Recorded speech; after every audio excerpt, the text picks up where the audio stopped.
Coastal Kannada ವೀಕ್ಷಿಸ್ತಿರುವ ಎಲ್ಲ ಸ್ನೇಹಿತರಿಗೂ ನಮಸ್ಕಾರ. ಕೋಸ್ಟಲ್ ಕನ್ನಡದ ಮತ್ತೊಂದು ವಿಡಿಯೋಗೆ ಸ್ವಾಗತ. ಇವತ್ತಿನ ವಿಡಿಯೋದಲ್ಲಿ ನಾವು ನಿಮಗೆ ಡೆವಿಲ್ ಸಿನಿಮಾ ಇವತ್ತು ಸಿಂಗಲ್ ಸ್ಕ್ರೀನ್ನಲ್ಲಿ ಹಾಗೆ ಗಾಂಧಿನಗರದಲ್ಲಿ ಕೊನೆಯ ಪ್ರದರ್ಶನ. ಈ ಚಿತ್ರಮಂದಿರ ಹಾಗೆ ರಾಜಧಾನಿ ಬೆಂಗಳೂರಿನ ಯಾವ ಚಿತ್ರಮಂದಿರದಲ್ಲೂ ಕೂಡ ನಾಳೆಯಿಂದ ಡೆವಿಲ್ ಸಿನಿಮಾದ ಪ್ರದರ್ಶನ ಆಗುವುದಿಲ್ಲ. ಗಾಂಧಿನಗರದಲ್ಲಿ ಇವತ್ತು 4:30ಕ್ಕೆ ಕೊನೆಯ ಪ್ರದರ್ಶನ.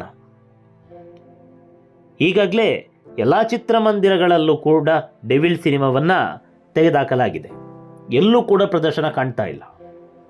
ಯಾವುದೇ ಸಿಂಗಲ್ ಸ್ಕ್ರೀನ್ ಚಿತ್ರಮಂದಿರದಲ್ಲಿ ಡೆವಿಲ್ ಸಿನಿಮಾದ ಪ್ರದರ್ಶನ ಇಲ್ಲ. ಅದೇ ರೀತಿ ಗಾಂಧಿನಗರದಲ್ಲಿ ಮೊನ್ನೆ ಗುರುವಾರ ರಾತ್ರಿ 7:30 ಪ್ರದರ್ಶನ ನರ್ತಕಿ ಮುಖ್ಯ ಚಿತ್ರಮಂದಿರದಲ್ಲಿ ಕೊನೆಯ ಪ್ರದರ್ಶನ ಆಗಿತ್ತು. ಶುಕ್ರವಾರದಿಂದ ಈ ಸಿನಿಮಾವನ್ನು ಅನುಪಮ ಮುಖ್ಯ ಚಿತ್ರಮಂದಿರಕ್ಕೆ ಎತ್ತಂಗಡಿ ಮಾಡಲಾಯಿತು. ಅನುಪಮ ಚಿತ್ರಮಂದಿರದಲ್ಲಿ ನಾಳೆಯಿಂದ ತೆಲುಗು ಸಿನಿಮಾ ಒಂದು ರಿಲೀಸ್ ಆಗ್ತಾ ಇದೆ. ನಾಳೆಯಿಂದ ಆ ಸಿನಿಮಾದ ಪ್ರದರ್ಶನ, ಇವತ್ತು ರಾತ್ರಿ ಆ ಸಿನಿಮಾದ ಪ್ರೀಮಿಯರ್ ಶೋ ಇದೆ. ಹೀಗಾಗಿ ಅನುಪಮ ಮುಖ್ಯ ಚಿತ್ರಮಂದಿರದಲ್ಲಿ ಇವತ್ತು 4:30ಕ್ಕೆ ಕೊನೆಯ ಪ್ರದರ್ಶನ. ಈ ಮೂಲಕ ಈ ಸಿನಿಮಾ ಕೇವಲ ಗಾಂಧಿನಗರ ಮಾತ್ರವಲ್ಲ, ರಾಜಧಾನಿಯ ಯಾವುದೇ ಸಿಂಗಲ್ ಸ್ಕ್ರೀನ್ ಚಿತ್ರಮಂದಿರದಲ್ಲಿ ಇಲ್ಲ, ಪ್ರದರ್ಶನ ಕಾಣೋದಿಲ್ಲ. ಈ ಸಿನಿಮಾವನ್ನು ನೀವು ವೀಕ್ಷಣೆ ಮಾಡಲೇಬೇಕು ಅಂತಾದರೆ ಒರೇನ್ ಮಾಲ್, ಡಾಕ್ಟರ್ ರಾಜ್ಕುಮಾರ್ ರಸ್ತೆ ಏನಿದೆ, ಒರೇನ್ ಮಾಲ್ ಯಶವಂತಪುರ, ಆ ಒರೇನ್ ಮಾಲ್ನ PVR ಚಿತ್ರಮಂದಿರದಲ್ಲಷ್ಟೇ ಈ ಸಿನಿಮಾ ಕೇವಲ ಒಂದೇ ಒಂದು ಪ್ರದರ್ಶನ, ಮಧ್ಯಾಹ್ನದ 1 ಗಂಟೆ ಪ್ರದರ್ಶನದಲ್ಲಿ ಸ್ಕ್ರೀನಿಂಗ್ ಆಗುತ್ತೆ. ಅದು ನಾಳೆ ಮಾತ್ರ. ಸೋಮವಾರದಿಂದ ಇದೆಯಾ ಗೊತ್ತಿಲ್ಲ, ಯಾಕಂದರೆ ಬುಕ್ಕಿಂಗ್ ಓಪನ್ ಇಲ್ಲ. ನಾಳೆಯ ಬುಕ್ಕಿಂಗ್ ಅಷ್ಟೇ ಇರೋದು. ಮಂಗಳವಾರದ ಬುಕ್ಕಿಂಗ್ ಇನ್ನೂ ಕೂಡ ಓಪನ್ ಆಗಿಲ್ಲ. ಯಾವ ರೀತಿ ಇರಬೇಕಾದಂಥ ಸಿನಿಮಾ, ಯಾವ ರೀತಿ ಅಬ್ಬರಿಸಬೇಕಾದಂಥ ಸಿನಿಮಾ ಯಾವ ರೀತಿ ಆಗೋಯಿತು ಅಪಪ್ರಚಾರ ಅನ್ನುವ ಒಂದು ಪೆಡಂಭೂತದಿಂದ. ಇರಲಿ, ಈ ವಿಚಾರವನ್ನು ಪಕ್ಕಕ್ಕಿಡೋಣ. ಕೊನೆಯ ಪ್ರದರ್ಶನದಲ್ಲಿ ಯಾವ ಮಟ್ಟಕ್ಕೆ ಈ ಸಿನಿಮಾ ಪ್ರತಿಕ್ರಿಯೆಯನ್ನು ಪಡ್ಕೋತಾ ಇದೆ ಅಂತ ಕೇಳಿದರೆ ಈಗಾಗಲೇ ನೀವು ನೋಡ್ತಾ ಇದ್ದೀರಾ.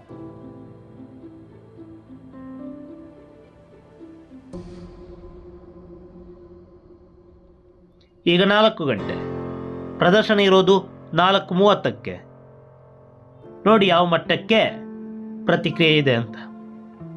ಭಾನುವಾರ 4:30 ಪ್ರದರ್ಶನಕ್ಕೆ ಈ ಮಟ್ಟದಲ್ಲಿ ಪ್ರತಿಕ್ರಿಯೆ ಯಾವತ್ತೂ ಇರಲ್ಲ. ಯಾಕಂತೇಳಿದರೆ ಈಗಾಗಲೇ ಈ ಸಿನಿಮಾ 5 ವಾರವನ್ನು ಪೂರೈಸ್ತಾ ಇದೆ, 5ನೇ ವಾರಕ್ಕೆ ಕಾಲಿಡ್ತಾ ಇದೆ, 4ನೇ ವಾರ ಪೂರೈಸಾಗಿದೆ. ಪ್ರಸ್ತುತ ದಿನಗಳಲ್ಲಿ ಈ ಮಟ್ಟ ಪ್ರತಿಕ್ರಿಯೆ ಇಲ್ಲವೇ ಇಲ್ಲ ಯಾವ ಸಿನಿಮಾ ಕೂಡ.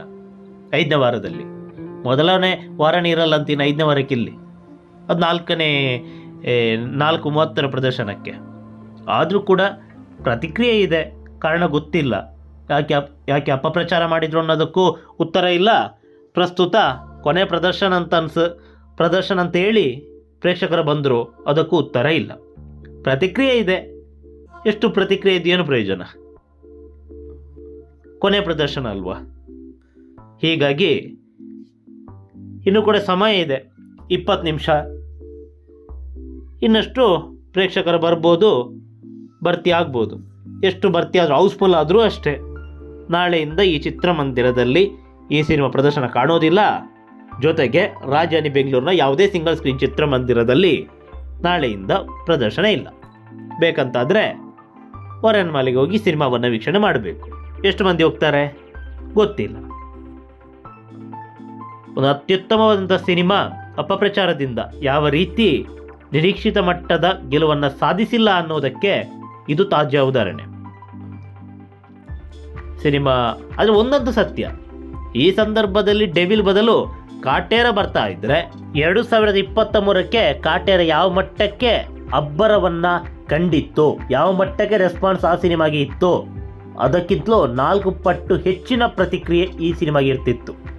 ಅಂದರೆ ಪ್ರಸ್ತುತ ಕಾಟೇರ ರಿಲೀಸ್ ಆಗ್ತಾ ಇದ್ರೆ ಪ್ರಸ್ತುತ ಕಾಟೇರ ಸಿನಿಮಾಗೆ ಇರ್ತಿತ್ತು. ಅವತ್ತಿಗಿಂತಲೂ ಹೈ ಲೆವೆಲಲ್ಲಿ, ನೆಕ್ಸ್ಟ್ ಲೆವೆಲ್ ಅಂತಲೇ ಹೇಳ್ಬೋದು. ಆದರೆ ಏನು ಮಾಡೋದು, ಡೆವಿಲ್ ಸಿನಿಮಾ ಪ್ರಸ್ತುತ ರಿಲೀಸ್ ಆಗಿದೆ. ಈ ಸಿನಿಮಾನು ಚೆನ್ನಾಗಿದೆ, ಚೆನ್ನಾಗಿಲ್ಲ ಅಂತ ಯಾರು ಹೇಳ್ತಾ ಇಲ್ಲ. ಕಾಟೇರ ಹಾಗೆ ಇವೆರಡನ್ನ ಕಂಪೇರ್ ಮಾಡಿದರೆ ಡೆವಿಲ್ಗಿಂತ ಕಾಟೇರ ಸೂಪರ್ ಆಗಿದೆ. ಅತ್ಯದ್ಭುತ ಕಥಾಹಂದರವನ್ನು ಹೊಂದಿರುವಂಥ ಸಿನಿಮಾ.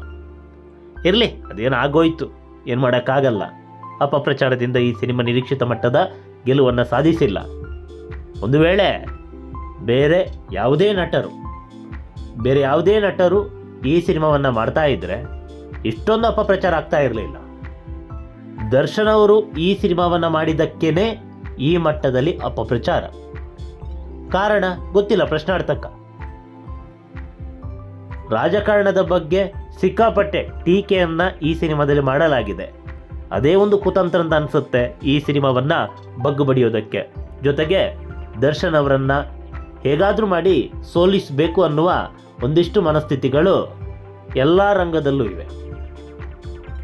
ಹೀಗಾಗಿ ಈ ಸಿನಿಮಾವನ್ನ ಸೋಲಿಸಬೇಕು ಅಂತ ಒಂದಿಷ್ಟು ರೂಪುರೇಷೆಗಳು ಮೊದಲೇ ಸಿದ್ಧ ಆಗಿತ್ತೇನೋ. ಈಗ ಒಂದಿಷ್ಟು ವಿಮರ್ಶಕರು ಅವರ ಇದನ್ನು ಹೇಳಿಬಿಟ್ರು, ಸಿನಿಮಾ ಚೆನ್ನಾಗಿಲ್ಲ, ಹಂಗಿದೆ ಹಿಂಗಿದೆ ಅಂತ. ಅದನ್ನೇ ಬಂಡವಾಳವನ್ನಾಗಿಸಿ ಈ ಸಿನಿಮಾದ ಕತ್ತನ್ನು ಇಸಿಕಲಾಯಿತಾ ಅನ್ನುವ ಪ್ರಶ್ನಾರ್ಥಕ. ಅದೇನೇ ಇರಲಿ, ನಾವಿವಾಗ ಎಷ್ಟು ಬಾಯಿ ಪಡ್ಕೊಂಡ್ರು ಏನು ಪ್ರಯೋಜನ ಇಲ್ಲ. ಯಾಕಂತ ಹೇಳಿದರೆ ನಾಳೆಯಿಂದ ಯಾವುದೇ ಸಿಂಗಲ್ ಸ್ಕ್ರೀನ್ ಚಿತ್ರಮಂದಿರದಲ್ಲಿ ಈ ಸಿನಿಮಾ ಪ್ರದರ್ಶನ ಆಗೋದಿಲ್ಲ. ಒಂದು ವೇಳೆ ನೀವು ಈ ಸಿನಿಮಾವನ್ನು ವೀಕ್ಷಣೆ ಮಾಡಲೇಬೇಕು ಅಂತಿದ್ರೆ ಡಾಕ್ಟರ್ ರಾಜ್ಕುಮಾರ್ ರಸ್ತೆ ಏನಿದೆ ಅಲ್ಲಿ ಒಂದು ಒರಯನ್ ಮಾಲ್ ಅಂತ ಇದೆ. ಆ ಒರಯನ್ ಮಾಲ್ನಲ್ಲಿ ಇರುವಂಥದ್ದೇ PVR. ಆ PVR ಚಿತ್ರಮಂದಿರಕ್ಕೆ ಹೋಗಿ ಸಿನಿಮಾವನ್ನು ವೀಕ್ಷಣೆ ಮಾಡಿ. ಹಾಗಂತ ಬೆಳಗ್ಗೆ ಹೋಗಿ ನಾನು ಸಿನಿಮಾವನ್ನು ವೀಕ್ಷಣೆ ಮಾಡಬೇಕಂತ ಆಗಲ್ಲ. ರಾತ್ರಿ ಹೋದರೆ ಅಲ್ಲೂ ಇಲ್ಲ. ಮಧ್ಯಾಹ್ನ 1 ಗಂಟೆ ಪ್ರದರ್ಶನ, 1:05 ಪ್ರದರ್ಶನ ಇದೆ. ಹೋಗಿ ಸಿನಿಮಾವನ್ನು ವೀಕ್ಷಣೆ ಮಾಡಿ ಆನಂದಿಸಿ. ಇನ್ನದಿಷ್ಟು ಈ ಸಿನಿಮಾದ ಬಗ್ಗೆ ಪಾಸಿಟಿವ್ ಮಾತಾಡಿದರೂ ಪ್ರಯೋಜನ ಇಲ್ಲ. ಯಾಕಂತೇಳಿ ಯಾವ ಚಿತ್ರಮಂದಿರದಲ್ಲೂ ಇಲ್ಲ. ಮೊದಲಾದರೂ ಒಂದು ನಿರೀಕ್ಷೆ ಇತ್ತು, 2 ವಾರದ ಬಳಿಕ ಕಚ್ಕೊಳ್ಳುತ್ತೆ, 50 ದಿನ ಆದಮೇಲೆ ಕಚ್ಕೊಳ್ಳುತ್ತೆ ಅಂತ. ಇವಾಗ ಕಚ್ಕೊಳ್ಳೋದು ಏನೂ ಇಲ್ಲ. ಏನಿದ್ರು ಕೂಡ ಮೊದಲ ವಾರದ ಆಟ, ಆಮೇಲೆ ಏನಿಲ್ಲ, ಟಾಟಾ. ಸಿನಿಮಾದೊಳಗೆ ಸೋತ್ರೆ ಗೆದ್ದರೆ ಎಲ್ಲೋ ಹೋಗುತ್ತೆ. ಅನೇಕ ಉದಾಹರಣೆಗಳು ನಮ್ಮ ಸುತ್ತಮುತ್ತ ಇವೆ. ಹೀಗಾಗಿ ಮುಗೀತು ಆಟ. ಎಷ್ಟು ಪ್ರಚಾರ ಮಾಡಿದ್ರು ಅಷ್ಟೇ. ಅಪಪ್ರಚಾರ ಯಾರೆಲ್ಲ ಮಾಡಿದಾರೋ ಅವರದ್ದೇ ಮೇಲುಗೈ ಆಗಿದೆ. ಅದೇನೇ ಇರಲಿ, ನಮ್ಮ ಕನ್ನಡ ಸಿನಿಮಾ, ದಯವಿಟ್ಟು ಕನ್ನಡ ಸಿನಿಮಾದ ಕತ್ತನ ಇಸಕ್ಬೇಡಿ. ಆದರೆ ಒಳ್ಳೇದು ಮಾಡಿ, ಇಲ್ಲಾಂದರೆ ಸೈಲೆಂಟ್ ಆಗಿರಿ. ಕನ್ನಡ ಸಿನಿಮಾ ಹಂಗಿದೆ ಹಿಂಗಿದೆ ಅಂತ ಅಪಪ್ರಚಾರ ಮಾಡಿ ನಮ್ಮ ಸಿನಿಮಾವನ್ನು ನಾವೇ ಕಗ್ಗೊಲೆಯಾಗುವಂತೆ ಮಾಡ್ತಾ ಇದ್ದೀವಿ. ಅದೇನೇ ಇರಲಿ, ನಮ್ಮ ಕನ್ನಡ ಸಿನಿಮಾಗಳನ್ನು ಚಿತ್ರಮಂದಿರದಲ್ಲಿ ವೀಕ್ಷಿಸಿ ಆನಂದಿಸಿ. ನಮಸ್ಕಾರ.